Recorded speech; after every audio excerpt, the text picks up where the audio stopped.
Good morning. चला, जसं की सगळ्यांना माहिती आहे, सध्या एक्झाम्स ज्या आहेत त्या प्री लेवलच्या एक्झाम्स बऱ्यापैकी झाल्या आहेत. आता आपण सगळेजण बऱ्यापैकी मेन्सच्या तयारीला लागलेलो आहोत आणि मेन्सची तयारी करत असताना काही डाउट्स असतात, काही प्रॉब्लेम्स असतात. लाईक क्वांट असेल किंवा रिझनिंग असेल, यात काही डाऊट नाही, तेवढे जास्त डाऊट नाही किंवा त्यात पण प्रॅक्टिस चालू असते. प्रॅक्टिस चालू करून किंवा प्रॅक्टिसने ते इम्प्रूव्ह होतं सुद्धा. मग असंच इंग्लिशच्या बाबतीत मात्र थोडंसं दुर्लक्ष होतं आणि इंग्लिशमध्ये आपल्याला ऐन वेळेवरती नेमकं काय करायचं कळत नाही. सो जसं की प्री क्रॅक केली म्हणजे बेस लेवलची आपली माहिती झालेली आहे.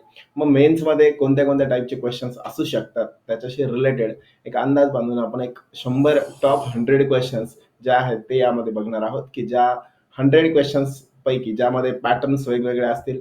एक साधारण एक 10-10 क्वेशन किंवा एक 10, 15, 20 असे क्वेशन्स आपण एकेका टाइपचे. नवीन टाइप असेल तर त्याचे काही जास्त क्वेशन्स सुद्धा आपण बघू शकतो. असे आपण बरेचसे जे नवीन टाइप्स आहेत, काय-काय चेंजेस होऊ शकतात, काय व्हॅरी होऊ शकतात, त्याच्याशी रिलेटेड काही क्वेशन्स आपण यामध्ये आता बघणार आहोत. त्यातला सगळ्यात पहिल्यांदा फर्स्ट क्वेशन आहे. Each of the following questions a grammatically correct and meaningful sentence is given with four words given in bold in each. Which of the following words should replace each other to form a meaningful and grammatically correct sentence? The meaning can be different from the one in question. Question मध्ये जो काही meaning असेल त्यापेक्षा वेगळा असायला पाहिजे. ठीक आहे. सो आपल्याला असे काय करायचंय तर एक क्वेश्चन दिलाय, त्या क्वेश्चन मधले 4 वर्ड्स आहेत.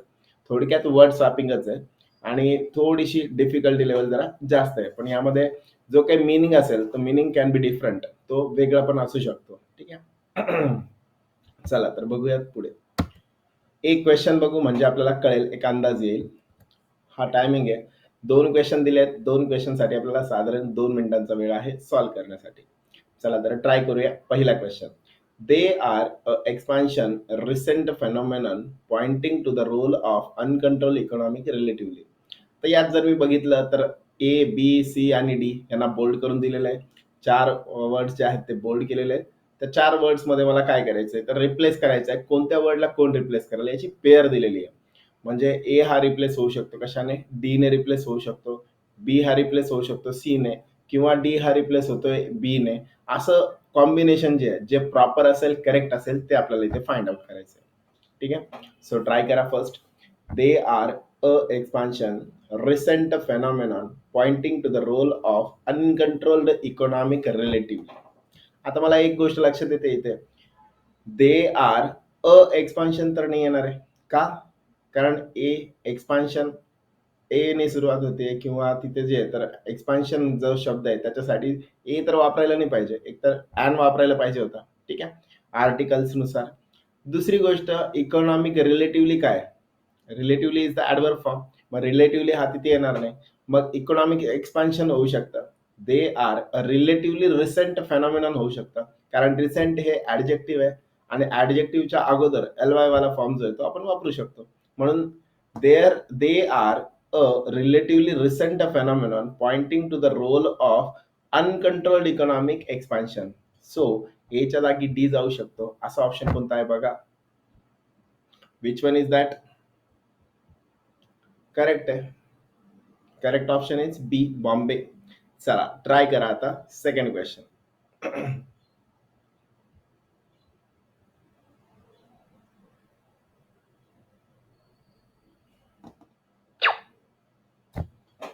Man-made factors leading to unsustainability point to the devastation of the so-called Kerala model, a term used to describe the economic policy underpinning the state's recent growth and development history. चला check करू आपण. जर मी म्हटलं समजा term use to describe, this word is correct. Term use to describe हा शब्द correct आहे, म्हणून डिस्क्राईब तर करेक्ट असणार आहे. मग सी आणि ए शी रिलेटेड आलेला आहे तो तर ऑप्शन नाही येणार. सी कॉन्स्टंट आहे म्हणजे सी फिक्स आहे. चला डी शी रिलेटेड बघूयात. Policy underpinning the state's recent growth and development. Growth and development can go side by side. So this one is also correct. So C आणि D तर correct आहे. B आणि A मध्ये check करू आपण आता. Manmade factors leading to sustainability, unsustainability. जर मी म्हटलं सस्टेनेबिलिटी मीन्स स्थिरत्व, स्थैर्यता. ज्याला स्थैर्य म्हणू शकतो आपण किंवा स्थिरता म्हणू शकतो. So manmade factors leading to unsustainability point to the devastation नाही. लीडिंग टू डिव्हस्टेशन म्हणजेच काय, खूप जास्त नासधूस ज्याला म्हणतो आपण. So manmade factors leading to devastation point to the unsustainability of the so-called Kerala model, a term used to describe the economic policy underpinning the state's recent growth and development history. जर आपण इथे बघितलं तर काय होतंय, man-made factors जे आहेत ते लीड करतायत कशाला, डिव्हस्टेशन, नुकसान जे आहे ते होण्यासाठी. आणि पॉइंट टू द, यातून आपल्याला पॉइंट केलं जात आहे की अनसस्टेनेबिलिटी तयार होते केरला मॉडेल जे आहे त्यानुसार. आणि म्हणून केरला मॉडेलने एक टर्म यूज केलेली आहे जी डिस्क्राईब करते कशाला, इकॉनॉमिक पॉलिसी, आणि जी स्टेटची ग्रोथ आणि डेव्हलपमेंट यांच्याबद्दल सांगते. Okay. So the correct answer पहिल्यासाठी असेल बी बॉम्बे आणि सेकंड साठी असेल ए. लक्षात आले आता? चला तर मग आता ट्राय करूया. पहिल्या 2 मिनिटांचा वेळ असेल, एका एका वाक्यासाठी साधारण 1 मिनिट तुम्ही घेऊ शकता, आणि मग नंतर आपल्याला आन्सर जे आहे ते सॉल्व्ह करायचं असेल. Okay, let start.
Okay, time up. चला बघूया. The foremost is the inability to meet the overseas aspirations of the people, pushing them. इथे मला आणखी एक कळतंय, pushing them to live under authoritarian regimes. C वाला जो आहे तो कॉन्स्टंट आहे. सी वाला ऑप्शन कटला. A and C cancel. बर, मग आता दुसरे कोण कोण आहे? ए आणि बी आहे, ए आणि डी आहे. चला चेक करूया मग. The foremost is the inability to meet the overseas aspirations of the people, pushing them to live under the authoritarian regimes. Regimes means era, काळ. मग regimes dash that is related to overseas. हे regimes म्हणजे कुठून कुठपर्यंत, म्हणजे regime boundary बद्दल बोललं जातं, मग त्याशी रिलेटेड ओव्हरसीज म्हटलं जाऊ शकतं. सो इथे असायला पाहिजे होतं डीच्या जागी बी, आणि बीच्या जागी meet the employment aspirations of the people, म्हणजे लोकांच्या ज्या काही एम्प्लॉयमेंटच्या ज्या काही ऍस्पिरेशन्स आहेत, त्यांच्या ज्या अपेक्षा आहेत किंवा इच्छा आहेत त्याच्याशी related. So the foremost is the inability to meet the employment aspirations of the people, pushing them to live under authoritarian regimes overseas. ठीक आहे. सो असं असायला पाहिजे होतं. म्हणून बी टू डी वाला option, that is D Delhi, correct आहे. Fourth वाला चेक करू आपण. The structures event that we have witnessed this year, the structures events, दोन दोन आलेत, हे शक्यतो होणार नाही. चला बघूयात पुढे. Range from fountains sprouting out of the अर्थ due to the hitherto unknown water piping to constructed extraordinary shifting physical phenomena not yet widely understood. Widely understood हे तर करेक्ट आहे. एक्स्ट्राऑर्डिनरी चेक करू आपण. Constructed extraordinary shifting, structures shifting पाहिजे का extraordinary shifting पाहिजे? मग इथे जर मी बघितलं समजा तर काय केलं जात आहे, the extraordinary events that we have witness this year range from fountains sprouting out of the earth. Sprouting out means ज्याला अंकुरणे म्हणतो आपण, म्हणजे जसं की एखादी नवीन गोष्ट, क्रिएटिव्ह गोष्ट की प्रोड्यूस करणे. So sprouting out of the earth due to the either to unknown water piping to constructed structures shifting physical phenomenon not yet widely understood. अजून सुद्धा तेवढा जास्त अंडरस्टूड झालेला नाहीये. ओके, सो हिअर बी नाही, ए रिप्लेस केला जातोय सी ला, म्हणून करेक्ट आन्सर असेल सी ऑप्शन. ओके, चला जाऊयात पुढे. टाइम स्टार्ट्स नाव.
चला बघूया.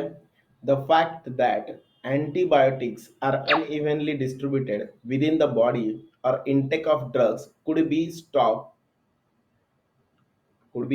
जे आहे ते करेक्ट आहे. Midway can lead to evolution of drug resistance. Drug resistance हे पण करेक्ट आहे, ड्रग अँटीबायोटिक्स नाही येणार. So fact that antibiotics are unevenly. So A, B, C, and D all are in properly arranged in a proper order. So I think this one should be no error, or without any error, or without any shifting of words. Let me see the fact that right, no change. Here the answer will be no change. Okay. बघा, ज्यावेळेस असे answers येत आहेत, असे questions येत आहेत जिथे आपल्याला शुअर वाटत नाही, आपल्याला काही वाटतंय की सगळं सारखंच आहे, सगळं करेक्ट आहे, त्यावेळेस ऑप्शन वाईज जा. ए आणि बी ला रिप्लेस करून बघा, होतंय का possible. The fact that stop नाही, द फॅक्ट दॅट रेजिस्टन्स नाही, the fact that evolution are unevenly नाही. मी तिन्हीकडे वापरून बघितलं. अँटीबायोटिक्स या शब्दाच्या ऐवजी मी उरलेले तिन्ही पण शब्द वापरून बघितले की जे बसत नाही. So that what can I conclude, here all the A B C and D सगळे ऑप्शन्स जे आहेत ते काय आहेत, प्रॉपरली अरेंज केलेले आहेत. We need not to change them. Okay, let's see sixth. That's less than half a day says Nishad Matange from the laboratory department of IISER Pune. who studied emergence of resistance. who studied emergence of resistance correct आहे. Studied एकदम correct आहे. बी वाला मला C वा बी वाला confirm झालं, C वाला माहित नाही. Emergence of resistance under biology conditions असतात का? नाही, बायोलॉजी डिपार्टमेंट असतं. म्हणजेच ए रिप्लेस करेल डी ला, हा एक ऑप्शन आहे. So the D is correct answer. Okay, चला नेक्स्ट. आय थिंक 2 मिनिटं खूपच जास्त वेळ होतो नाही का? चला बघूयात हळूहळू हळूहळू 1 मिनिटाकडे येऊ आपण मग.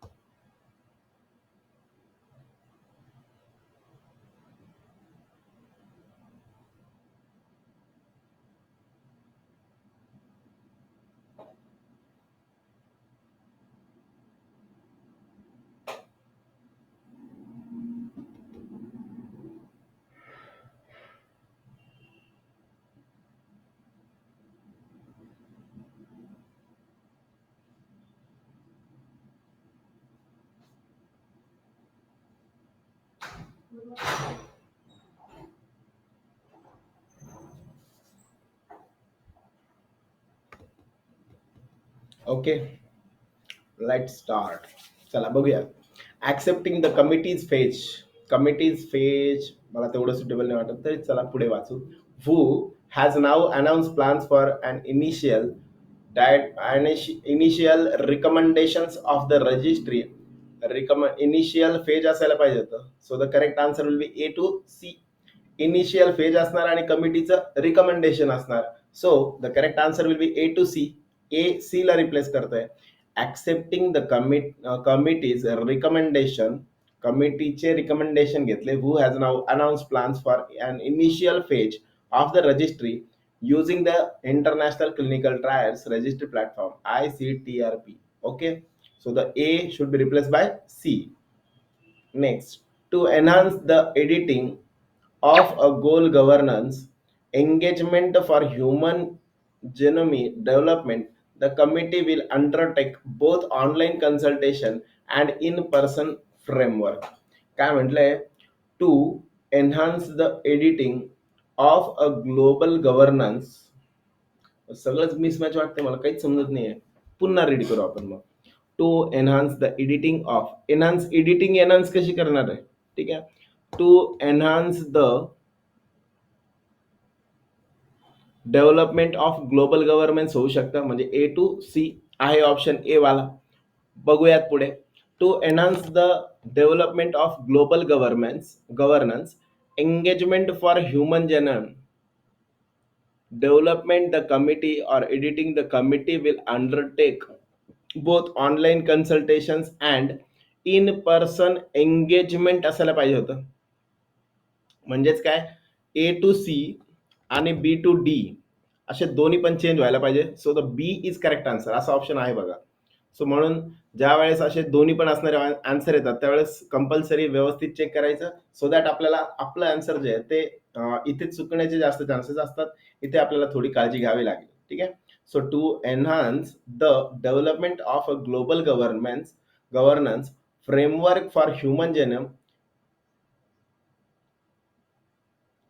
editing, human genome editing, the committee will undertake both online consultation and in person engagement. म्हणजे ए च्या जागी सी आणि बी च्या जागी डी अशा पद्धतीने यायला पाहिजे. Okay, so let's move forward. Last 9 आणि 10 नंबरचा क्वेश्चन बघूयात काय. करा ट्राय पटकन.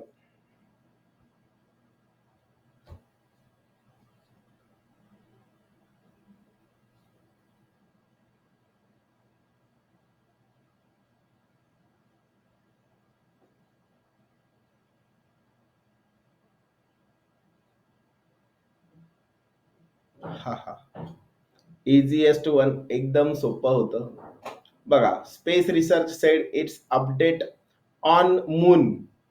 ऑन मून पाहिजे होतं का? अपडेट कधी मिळालं, टायमिंग बद्दल बोललं जात आहे. So here should be Monday. The pictures were taken, मग हे करेक्ट आहे, पिक्चर्स घेतले गेले. The pictures were taken by the terrain mapping camera to around 2:15 p.m. on August 23. The orbiter was then around 4,300 kilometer from the moon, moon पासून तेवढं distance, आणि इकडे Monday म्हणजे C to D. Okay, C to D असायला पाहिजे होतं. The correct answer is C. 10th वाला try करा, लास्ट वन.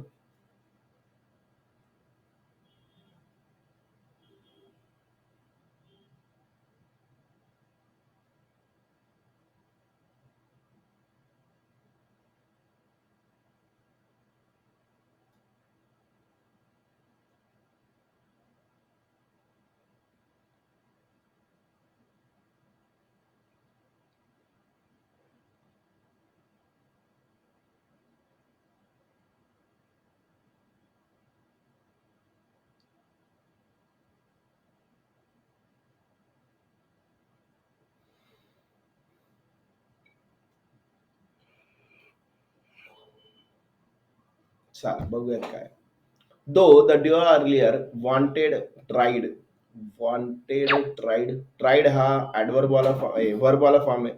Wanted हा पण verb वाला फॉर्म आहे. सो वॉन्टेड आणि ट्राईड दोन्ही सोबत सोबत जर डाऊट वाटतो तरी पण चेक करू पुढे. Their hands at startups offering deals offer केला जातात, करेक्ट आहे. Mister Mishra always unsuccessfully to do something so he could impact a large population. Unsuccessfully to do नाही वाटत योग्य, मग बीच्या जागी टाकून बघू.